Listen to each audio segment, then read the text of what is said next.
Baiklah, Assalamualaikum warahmatullahi wabarakatuh, teman-temanku sekalian. Pada kesempatan kali ini, saya akan menjelaskan tentang cara menjawab soal uji kompetensi ataupun soal bentuk kasus ya. Saya sekarang belum terlalu fokus kepada uji kompetensi, tapi saya akan membahas salah satu trik cara menjawab soal bentuk kasus. Yang saya akan bahas pada saat ini adalah soal kasus dengan soal keperawatan jiwa.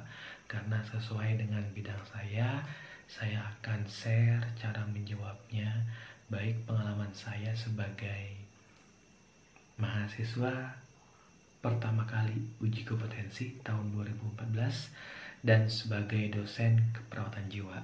Jadi saya juga pernah mengalami uji kompetensi ya, tapi saya nggak bahas dulu uji kompetensi, tapi saya akan bahas cara jawab soal keperawatan jiwa dalam bentuk kasus.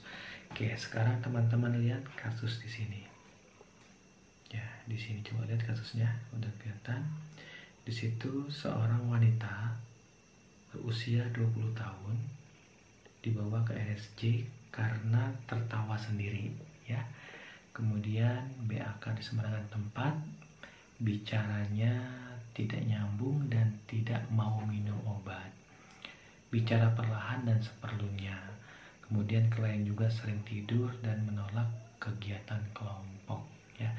Nah, kemudian saat ditanya alasan tidak mau mengikuti kegiatan kelompok, klien mengatakan malas.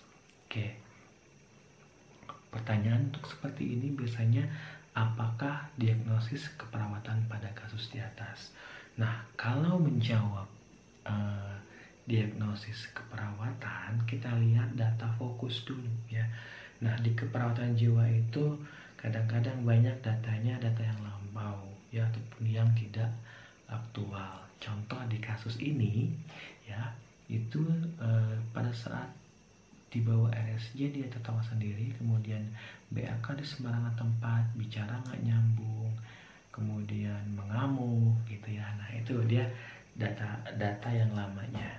Artinya di situ ada dua diagnosa ya, ada diagnosa perilaku kekerasan, kemudian ada juga bisa juga diagnosa halusinasi.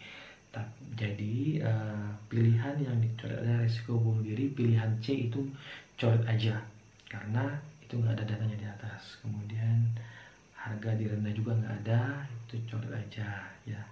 Nah, coba sekarang yang kita lihat yang kemungkinan ada itu halusinasi, isolasi sosial, dan perilaku kekerasan. Nah, kita lihat sekarang kunci untuk menjawab pertanyaan diagnosis pada keperawatan jiwa adalah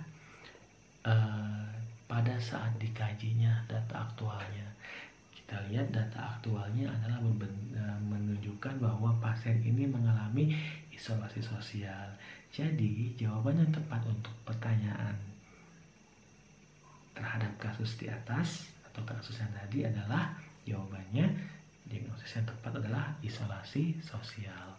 Kuncinya adalah teman-teman langsung lihat data pada saat dikajinya. Itu cara menjawab soal bentuk kasus dalam keperawatan jiwa. Oke. Terima kasih teman-teman sudah menyimak. Nanti silakan simak terus video saya. Saya akan bikin cara menjawab soal keperawatan jiwa yang kedua. Nah, nanti setelah saya kasih contoh dua soal, saya di video yang akan datang saya akan buat bagaimana cara menjawab soal uji kompetensi. Mungkin nanti enggak hanya keperawatan jiwa saja, tapi pada saat ini saya akan fokus ke keperawatan jiwa dulu. Terima kasih sudah menyimak video ini. Saya akhiri. Assalamualaikum warahmatullahi wabarakatuh.